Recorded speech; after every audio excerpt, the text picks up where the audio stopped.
Oke, eh, sebelumnya untuk tugas ini LMS-nya masih saya buka ya. Jadi pastikan disimpan di tempat yang benar di tugas pertemuan ketiga ya. Jadi setelah di-upload, kalian pastikan bahwa memang sudah benar-benar masuk tugasnya ya. Oke, Eh, untuk yang di selain di pertemuan tiga itu saya abaikan. Jadi kalian akan masuk, pastikan tugasnya sudah masuk di tempat yang benar. Oke.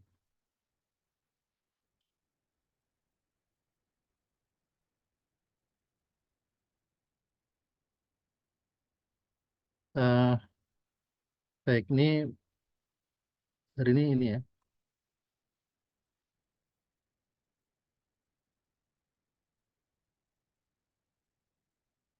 Ini materi hari ini tentang klasifikasi dan kategorisasi ya, menggunakan penalaran induktif. Oke,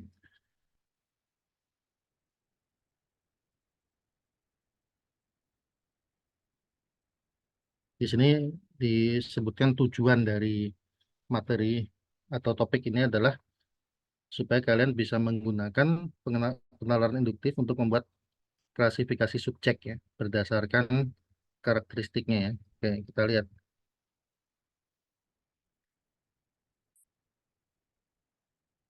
Oke, baik. Eh, jadi pertama kita mungkin bertanya ya, apa sih yang dimaksud dengan penalaran induktif itu? Di sini kan dijelaskan bahwa penalaran induktif itu adalah suatu proses berpikir ya untuk menarik kesimpulan berupa prinsip atau sikap yang berlaku umum berdasarkan fakta yang bersifat khusus. Prosesnya disebut dengan induksi. Kalau kalian pernah dengar, kan selain induksi ada deduksi kan? Di mana bedanya ya? Kalau induksi itu kita mengamati suatu yang khusus ya, yang tertentu, kemudian hasilnya kita tarik ke umum. Jadi mengamati sebagian perilaku, kemudian kita menyimpulkan untuk eh, keseluruhan gitu ya. Itu namanya induktif ya, penalaran induktif. Ya, kalau deduktif itu kebalikannya. Kita mengamati yang umum, kemudian kita membuat kesimpulan untuk yang khusus ya. Kalau yang umum begini, pasti yang khusus adalah begini. Ya, itu namanya eh, deduksi ya. Oke, ya di sini kita akan belajar tentang konsep dasar penalaran induktif dikaitkan dengan penalaran deduktif dalam berbagai bidang ya. Oke. Klasifikasi dan kategorisasi itu adalah penalaran induktif. Proses penarikan kesimpulan itu menggunakan penalaran induktif. Oke, nanti mungkin akan lebih jelas lagi dengan contoh ya. Ini ada aktivitas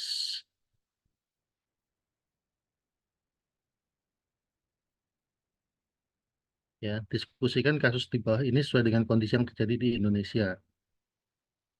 Di akhir diskusi Anda diminta menarik kesimpulan dari kasus yang diberikan, fakta yang diungkapkan harus akurat ya, sehingga kesimpulan juga akurat dan seterusnya ya. Oke, ini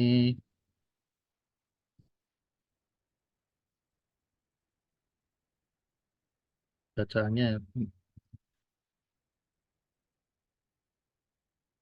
mungkin kita ada cara singkat aja ya. Yang pertama ini ceritanya tentang apa nih? Ini kan cerita tentang konten kreatif yang ya ini menampilkan eh, kuliner ya, atau makanan minuman yang harganya fantastis gitu ya. Jadi ada yang menampilkan tentang boba harganya 300 juta. Padahal kalau kita biasa beli boba di outlet-outlet itu kan ya harganya hanya kisaran puluhan ribu ya. Ya mungkin paling murah 20 ribu lah ya. Paling mahal ya mungkin nggak tahu berapa, 40 50 ribu ya, sekitar segitu ya. Jadi kalau ada konten menampilkan boba seharga 300 juta ya itu kan ada suatu yang mungkin kita ngelihatnya luar biasa gitu. Terus berikutnya ada lagi postingan tentang mie instan yang kita beri kaviar. Kaviar itu kan semacam telur ikan ya, tapi ikan ikan ini ya lupa saya ikannya ikan apa ya, tapi yang jelas eh, ikannya tertentu gitu ya, dan tidak mudah mencarinya. Jadi harga per kilogramnya aja udah bisa mungkin ratusan juta kayaknya, ya. Nah, di sini mie instan ini dijual dengan harga 15 juta rupiah per porsi. Ya, kalau kita beli mie instan umumnya kan paling harganya mungkin sekitar ya 10 10 20 ribu gitu ya, yang normal ya. Banyak postingan lainnya yang pertontonan aneka kuliner dengan racikan yang nama bahan-bahannya serba asing di telinga, serba impor, harganya fantastis. Bukan menyudutkan, apalagi menghakimi ya. Tapi di sini terkuak fakta adanya gap yang sangat besar, sangat jauh ya, antara kelompok pengeluaran desil tertinggi dengan pengeluaran lainnya. Desil itu kan menunjukkan persepuluhan data ya, jadi 10% teratas dibandingkan pengeluaran dari yang 90% lainnya. Kalau beban tersebut disetarakan ya, itu sama aja pengeluaran 53 orang miskin selama setahun. Oke, kaviar itu telur ikan dengan harga termurahnya 170 juta rupiah per kilogram itu sangat jauh dibandingkan harga telur ayam yang biasa dikonsumsi oleh penduduk miskin. Mengukur ketimbangan pendapatan dapat dilihat dari yang namanya Gini ratio ya. Dalam satu dasawarsa terakhir, tercatat ketimbangan tertinggi terjadi di tahun 2014 sebesar 0,414, kemudian menurun, terus naik lagi saat COVID menjadi 0,38. Oke, kita tadi mungkin sudah bisa memahami ya, kasus satu tadi cerita tentang apa ya. Kita bisa mengingat-ingat kurang lebih isinya itu ya. Jadi kalau nanti diminta menceritakan lagi, ya kurang lebih udah tahu lah yang diceritakan apa ya tentang kuliner ya, dan ujung-ujungnya adalah ini ya, menyoroti masalah ketimpangan. Yang berikutnya kasus kedua, cerita tentang Royka Kurniatisari ya, yang menjabat sebagai asisten Deputi Pemenuhan Hak Anak atas Pengasuhan Keluarga dan Lingkungan di Kementerian Pemberdayaan Perempuan dan Perlindungan. Beliau menjelaskan kesetaraan antara perempuan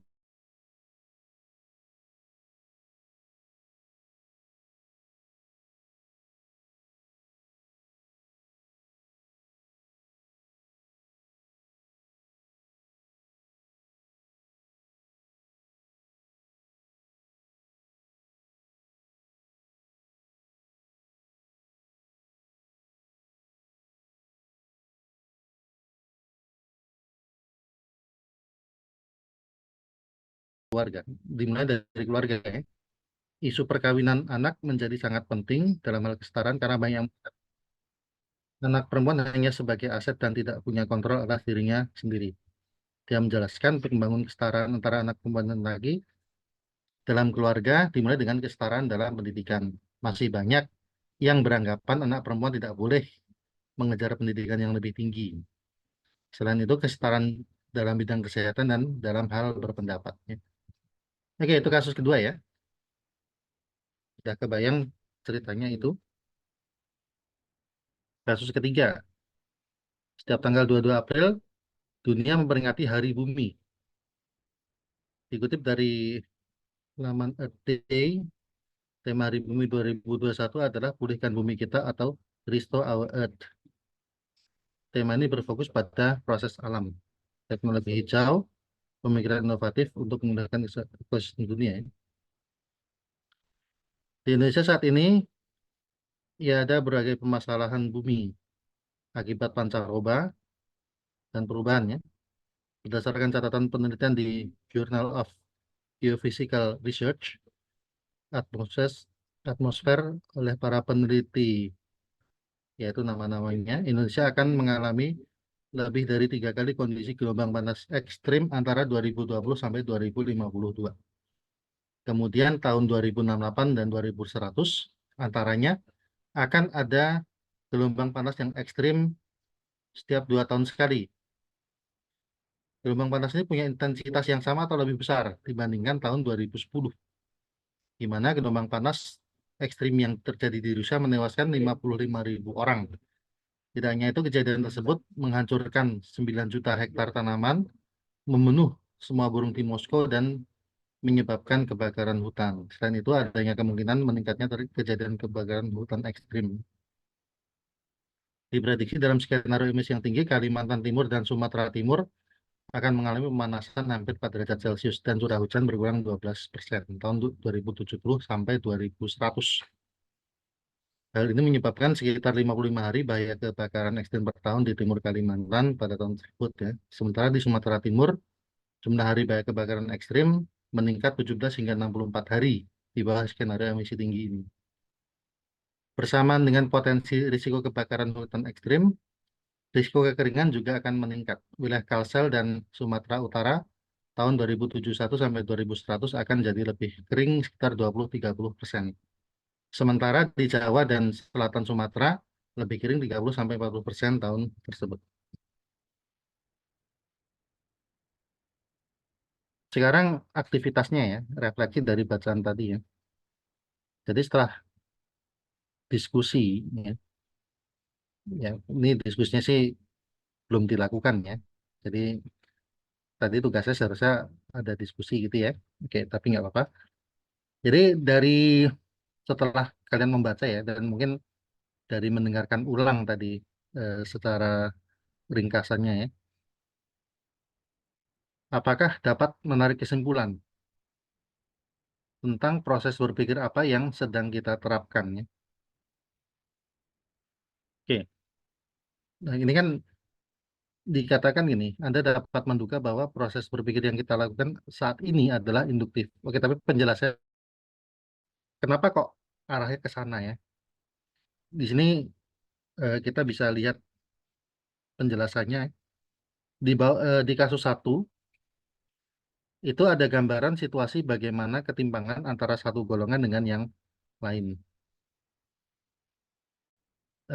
Anda dapat menyimpulkan bahwa kasus pertama ini berkaitan dengan perekonomian dan kemiskinan. Ya. Oke. Jadi dari cerita tentang kuliner tadi disimpulkan apa? Ya itu ketimpangan itu ya. Pada kasus kedua, situasi yang disajikan adalah situasi yang berkaitan dengan kesenjangan persepsi dalam rumah tangga dan pengasuhan anak. Anda dapat menyimpulkan bahwa kasus kedua ini berkaitan dengan kesetaraan peran gender di masyarakat. Ya. Untuk kasus ketiga adalah gambaran situasi lingkungan yang memiliki berbagai potensi perubahan karena pancaroba iklim dan dampaknya terhadap bumi. Ya. Jadi kasus ketiga berkaitan dengan isu perubahan iklim. Ketiga isu tadi adalah isu yang diangkat dalam SDGs ya, atau Sustainable Development Goals. Dari proses diskusi ini Anda sedang menerapkan proses berpikir dengan menggunakan penalaran induktif. Anda belajar dari situasi yang terjadi dalam kasus, ya kasusnya kan khusus itu kan, bahasanya khusus. Kemudian menerapkan isu umum dari setiap kasus selalu menarik kesimpulan bahwa setiap isu yang diangkat adalah bagian dari 17 kasus atau 17 tujuan dari SDGs. Nah, ini adalah salah satu contoh metode berpikir dalam penalaran induktifnya. Oke. Ini penjelasan tentang penalaran induktifnya ada di sini ya. Eh, ini kan cerita dulu tentang penalaran ya. Penalaran itu apa ya? Nah, ini baru di sini dibedakan. Ada dua bentuk, yaitu induktif dan deduktif ya. Logika induktif dan deduktif ini ya saling bertolak belakang caranya ya. Kalau Jadi tadi sudah dijelaskan kalau eh, induktif itu tadi adalah kita mengamati hal khusus, kemudian kita buat kesimpulan bahwa secara umum tuh akan begitu ya. Padahal yang diperiksa hanya sebagian. Tapi kalau deduktif itu kita mengamati hal yang umum sehingga menyimpulkan kalau hal yang khusus pun akan seperti itu ya. Ya, deduktif dari umum ke khusus, induktif kebalikannya dari khusus ke umum. Jadi yang satu dengan yang itu saling terbalik satu sama lain ya. Deduktif mengarah pada penyebab atau kondisi, terus menentukan efeknya apa atau konsekuensinya ya. Kalau induktif sebaliknya, efeknya yang diamati dan apa penyebabnya. Kalau ditampilkan dalam bagan ya seperti ini. Kalau deduktif itu kan umum ke khusus, kebalikan induktif khusus ke umum. Deduktif itu adalah eh, penyebab ke akibatnya. Kalau penyebabnya apa dan akibatnya akan mengakibatkan apa gitu ya. Kalau induktif melihat akibatnya dulu terus cari penyebabnya. Deduktif a priori reasoning, saya lupa istilah a priori itu apa ya? Penalaran tanpa lupa saya istilahnya. Induktif kebalikannya a posteriori reasoning, deduktif philosophical reasoning secara filosofik dan induktif scientific reasoning. Deduktif adalah necessary conclusion, induktif adalah probable conclusion ya.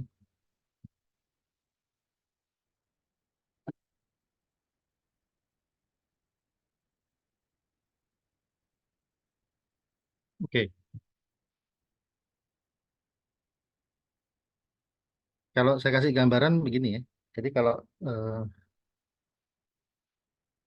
yang kita yang mungkin kalian pernah pelajari di sekolah menengah itu kan ada pelajaran tentang logika kan, ada pengambilan kesimpulannya. Itu yang seperti itu adalah penalaran deduktif ya. Jadi eh,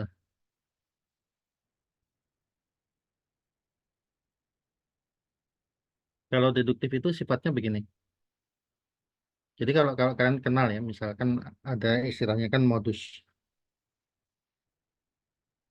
apa? Ya macam-macam sih ya. Ada banyak metode ya. Eh,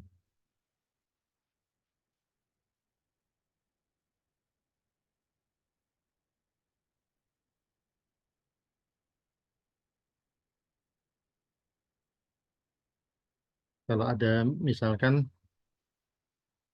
premis ya, semua manusia adalah makhluk hidup misalkan. Kemudian ada eh, premis lagi, eh, katakanlah premisnya mengatakan Abdul itu adalah manusia ya. Terus disimpulkan kalau begitu Abdul adalah makhluk hidup. Contoh ya misalkan. Itu adalah penalaran deduktif ya. Kesimpulannya benar atau salah itu tergantung dari premisnya.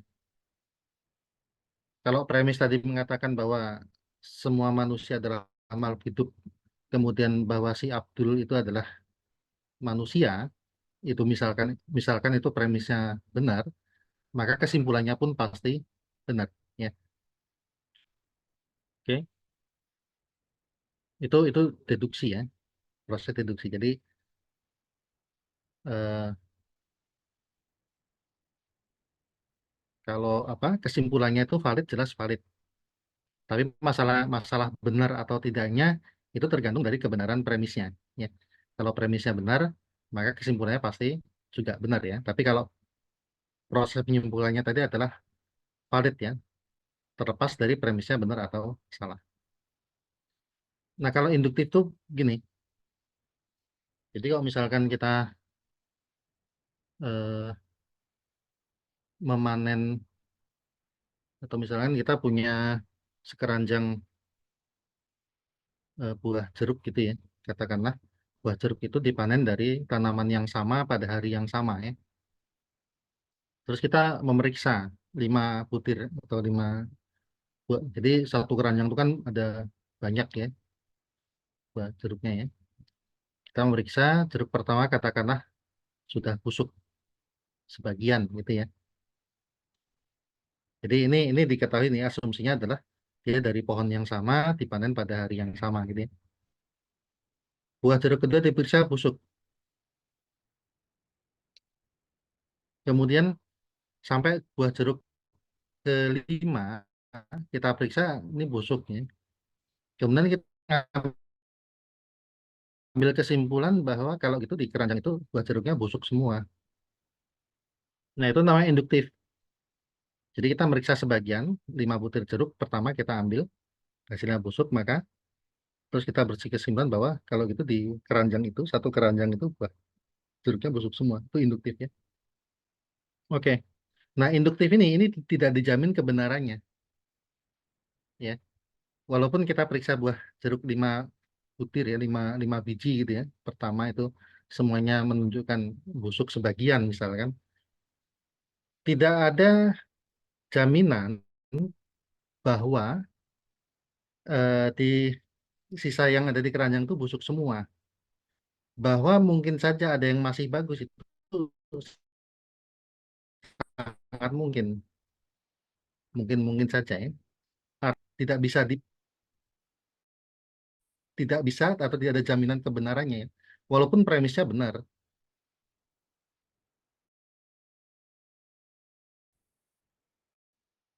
Ya, 5 butir jeruknya busuk ya benar. Artinya anggaplah jeruk itu umurnya sama semua gitu.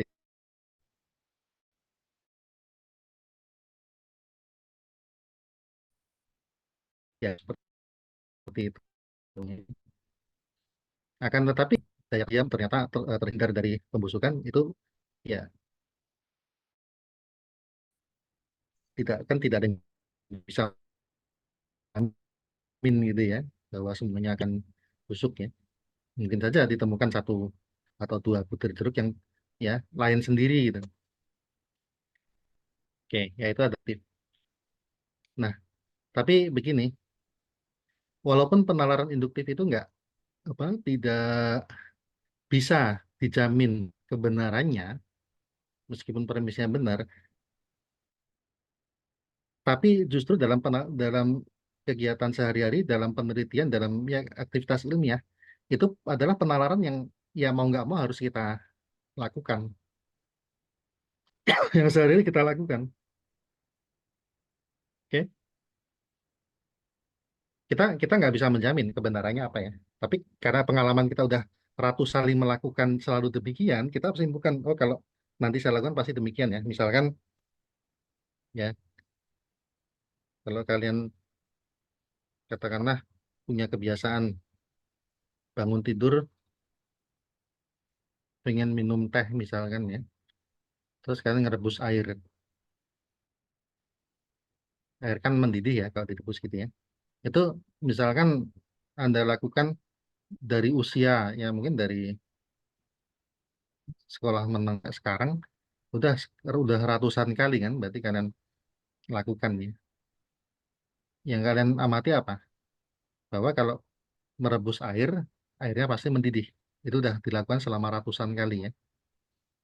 Ya, pertanyaannya adalah besok bangun pagi rebus air bakal mendidih juga nggak? Rebus air selalu mendidih, maka pasti saya akan dapat air, air panas lagi, air mendidih gitu ya, air mendidih gitu.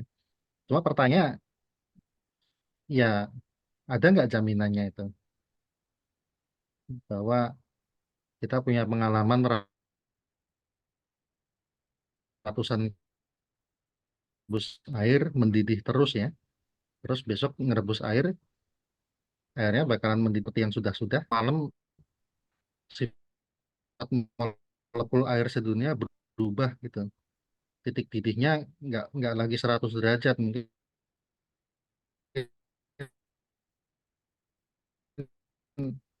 titik didihnya jadi eh, 1000 derajat gitu ya. Jadi walaupun dipanas sampai berjam-jam nggak mendidih, mendidih juga gitu. Kita nggak ada yang bisa itu kan mengendalikan itu ya. Kita nggak bisa mengendalikan itu. Tapi karena pengalaman kita yang ratusan kali ngerebus air selalu mendidih, ya kita akan katakan besok saya kalau ngerebus air pasti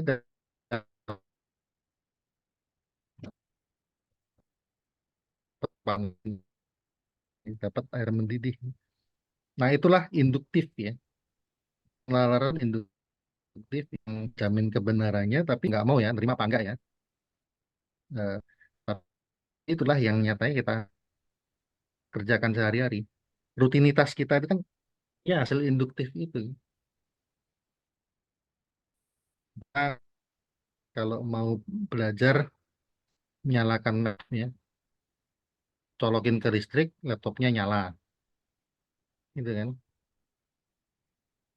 Ya itu sesuatu yang kita lakukan sudah berulang-ulang kali sehingga kita setiap kali kita nyokin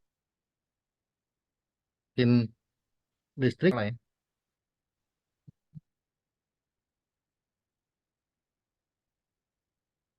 besok juga gitu ya. Kecuali ketika ke depan kapanpun ya, kalau kita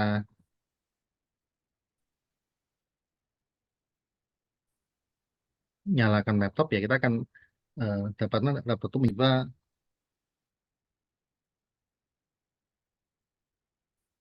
eh, ya laptopnya bersuara atau apa gitu kan. Yang kita dapatkan biasanya kan ya layarnya kan nyala gitu. Nah, itu namanya induktif ya.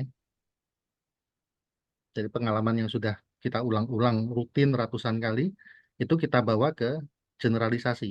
Kita bawa ke masa depan.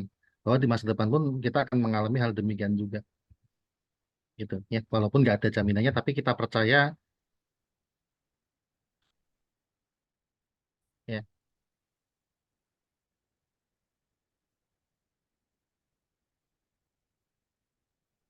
Ya, ini juga ada video yang bisa dimanfaatkan buat ditonton tentang ya penalaran ya, bedanya penalaran induktif dengan deduktif ya.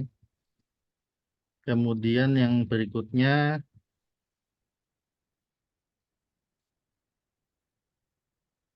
oke. Dalam penelitian penalaran induktif menyinggung proses di mana contoh atau situasi umum. Jadi yang diamati sebagian yang khusus, tapi hasilnya kita generalisasi bahwa semuanya pun akan demikian ya. Dalam penalaran induktif ada kemungkinan kesimpulan yang tarik salah, walaupun asumsinya benar. Penalaran pada pengalaman dan pengamatan yang mendukung kesimpulan yang tampak. Argumen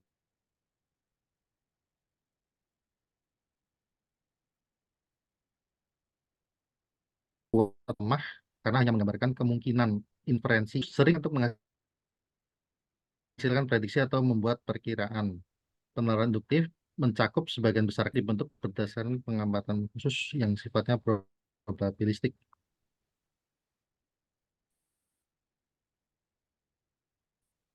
Ya, ini bagiannya. Jadi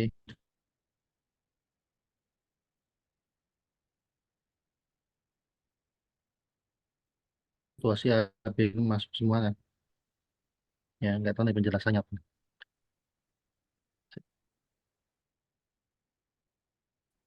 Penalaran induktif adalah cara atau universal.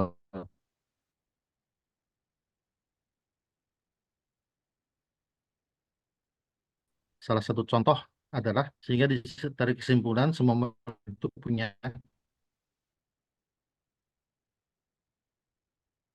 mata. Ya, ya ini bukan seperti ini memungkinkan proses penyusunan pengetahuan secara sistematis yang mengarah pada pernyataan yang makin lama makin bersifat fundamental. Ilmu yang menggunakan cara berpikir induktif adalah ilmu yang mengandalkan observasi sebagai metode keilmuannya. Ilmu induktif ini contohnya ilmu empirik ya, dan lain-lain. Oke, ini gambaran atau bagan lain ya antara deduktif induktif yang saling berkebalikan kan. Induktif ke sana, kalau interpretasi ke teori ya. Kalau deduktif ada teorinya terus ya dia ngamati ya. Oke.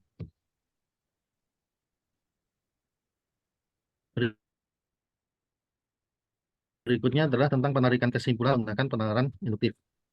Oke, penarikan kesimpulan secara induktif menghadapkan kita pada suatu dilema tersendiri, yaitu banyak kasus yang harus diamati sampai bisa mengerucut ke suatu kesimpulan ya. Induksi sering diartikan sebagai logika mayor karena membahas penyelesaian pemikiran dengan dunia empirik. Ia menguji hasil usaha logika formal dengan bandingannya dengan kenyataan empiris. Sehingga penganut paham empirisme yang lebih sering menggunakan pengetahuan bertolak dari pengalaman konkret. Bentar.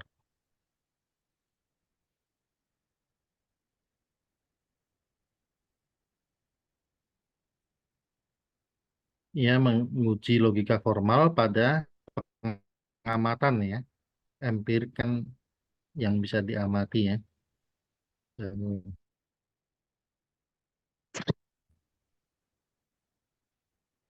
Sehingga penganut paham empiris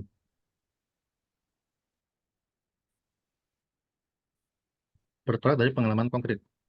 Yang pada akhirnya mereka beranggapan satunya pengetahuan yang benar adalah yang diperoleh dari pengalaman nyata. Jadi penggiat aliran inilah yang sering menggunakan penalaran induktif. Karena penalaran yang berpijak pada observasi indrawi, ya pengamatan ya secara indera, apa yang bisa diamati oleh indera gitu ya. Dengan kata lain, penalaran induktif adalah proses penarikan kesimpulan dari kasus yang individual nyata menjadi kesimpulan umum. Oke, nah di sini baru ditegaskan bahwa pengambilan kesimpulan secara induktif mungkin ya salah satunya adalah ketidaktelitian ya, di mana ya ini error ini bisa dipengaruhi oleh banyak faktor ya, ya kan keterbatasan penginderaan juga ya. Nah, penalaran induktif sesuai dengan sifatnya tidak memberikan jaminan bagi kebenaran kesimpulannya. Contoh kasus yang premisnya benar, akan tetapi ya premisnya itu tidak mengakibat tidak ada apa hubungan sebab akibat dengan kesimpulannya kan. Tidak otomatis bahwa kebenaran pada kesimpulan yang diperoleh. Selalu ada kemungkinan terdapat suatu yang beda dengan yang mayoritas diamati ya. Dan juga pada induksi kesimpulannya bukan merupakan konsekuensi logis. Tadi maksudnya antara premis dengan konsekuensi itu nggak ada hubungan sebenarnya. Ya, kesimpulannya atau premisnya tidak menjamin tidak merupakan penyebab dari kesimpulan, ya kan? Lima butir jeruk busuk ya tidak menjamin tidak dari satu keranjang itu akan. Sehingga pada suatu penalaran yang baik kesimpulan dapat menjadi benar 100% ya meskipun premisnya benar. Jadi kelengkapan kesimpulannya dapat menjadi bersifat tidak lebih dari mungkin benar atau ya probabilistik gitu ya. Apabila semua premisnya benar. Jadi penalarannya tidak 100% pasti. Kunci dari penalaran induktif adalah pengamatan atau observasi. Pengamatan yang dilakukan diperlukan mengumpulkan ciri, situasi, dan premis-premis. Seorang pasien datang untuk berobat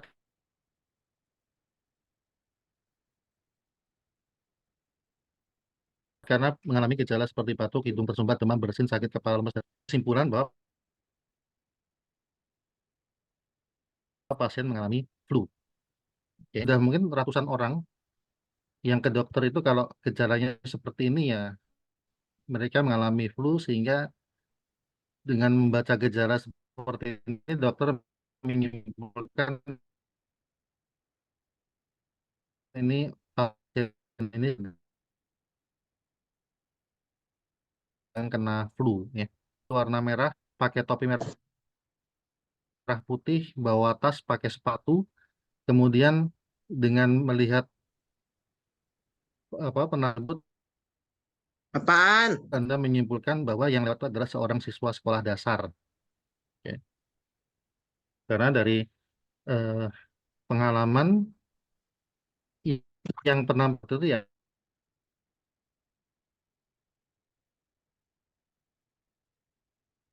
adalah siswa sekolah dasar ya. Tunggu. Ah, Dan ini ada contoh,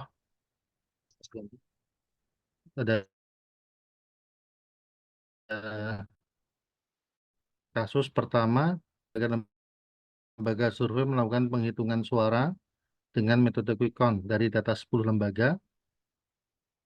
Yang melakukan quick count mengungkapkan pasangan Jokowi Ma'ruf memperoleh suara 55,8%, pasangan Prabowo Sandi memperoleh suara 42 sampai 49. Gimana prediksinya? Ya, ya, premisnya apa? Premisnya adalah ya bahwa di sini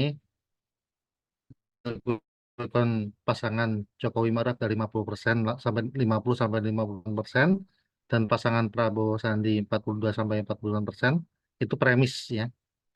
Jadi faktanya itu. Nah, kesimpulannya apa? Ya, nah, kesimpulan bisa macam-macam. Kesimpulannya adalah itu kesimpulannya bahwa pasangan Jokowi Maruf akan memenangi atau akan terpilih sebagai presiden tahun 2019. Itu kan contoh ya.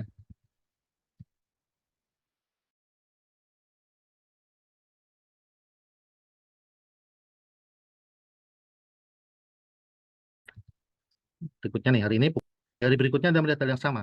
Anda melihat situasi yang sama, 1 minggu berturut-turut. Apa yang dapat disimpulkan? Ya, macam-macam ya. Jadi, ya tergantung kita mandangnya gimana. Jadi, premisnya adalah bahwa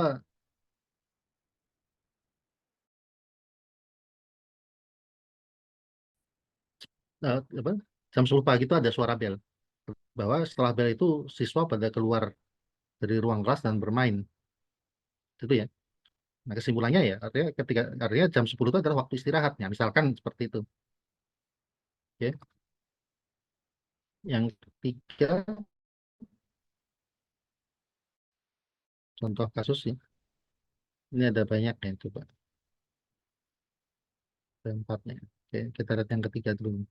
Atta Halilintar mendapatkan gold play button setelah mendapatkan 1 juta subscriber di kanal YouTube-nya. Ria Ricis mendapatkan gold kanal YouTube. Raffi Ahmad mendapatkan gold play button setelah mendapatkan 1 juta subscriber. Ini premis nih tiga-tiganya nih. Apa kesimpulannya? Ya, ya macam-macam. Ya, mungkin eh, kesimpulannya adalah kalau kita punya 1 juta subscriber, kita akan dapat gold play button, gitu ya. Nomor 4. Seorang siswa di sekolah A ditemukan meninggal setelah melompat dari lantai 4 sekolahnya. Sebelum meninggal, siswa ini dikabarkan sering diejek dan dicemooh teman-teman sekelasnya karena punya badan yang gemuk. Selain itu, ia sering dipermalukan setiap kali makan di kantin. Menurut gurunya, kondisi ini terjadi tiap hari semenjak ia pindah ke sekolah tersebut. Awalnya siswa ini ceria, sangat ceria, namun lama-lama menjadi pemurung, pendiam, sampai peristiwa tersebut terjadi. Menurut Anda apa penyebabnya? Ya, ya kalau penyebab meninggalnya ya karena melompat dari rantai yang mungkin kita sudah bisa ambil kesimpulan ya bahwa dia mungkin sengaja mengakhiri hidupnya kan ya. Itu adalah kesimpulan ya. Karena kita dari mana kita tahu itu ya? Kita mengamati mungkin dalam pengalaman kita sering ya sudah pernah menjumpai kejadian seperti itu dan melihat oh kalau yang eh, mengalami seperti itu ada kemungkinan dia ya kecenderungan gitu kan misalkan ya atau ada peluang dia ya ingin mengakhiri hidupnya sendiri kan penalaran induktif. Oke, ini dan saja dan penutup. Oke, ini ada referensi yang mungkin bisa buat tambahan bacaan ya. Nah, ya saya rasa itu aja bahan hari. Silakan kalau ada yang mau ditanyakan.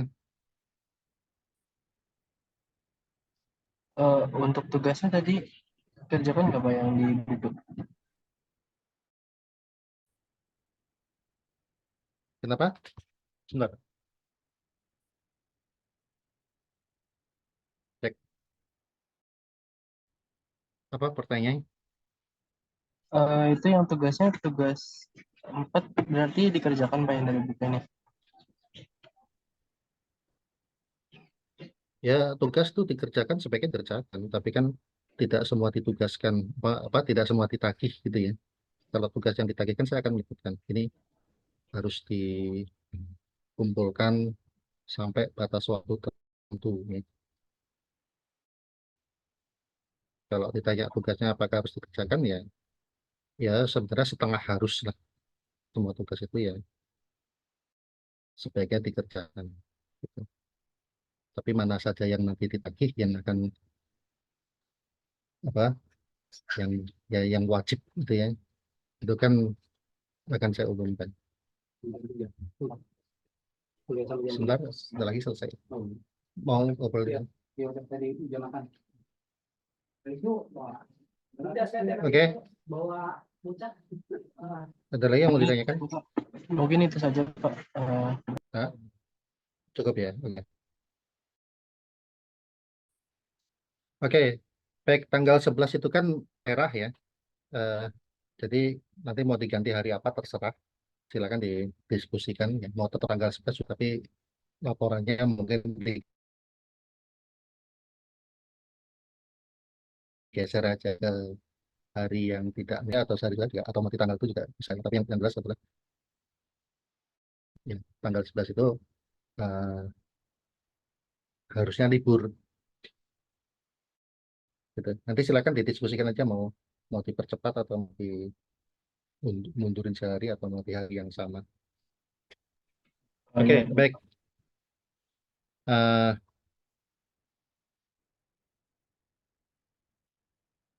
kalau nggak ada berarti hari ini cukup ya materinya ya. Oke, jadi sekali lagi ini LMS masih ada salah-salah mengumpulkan. Tolong dibenerin dulu, masukin di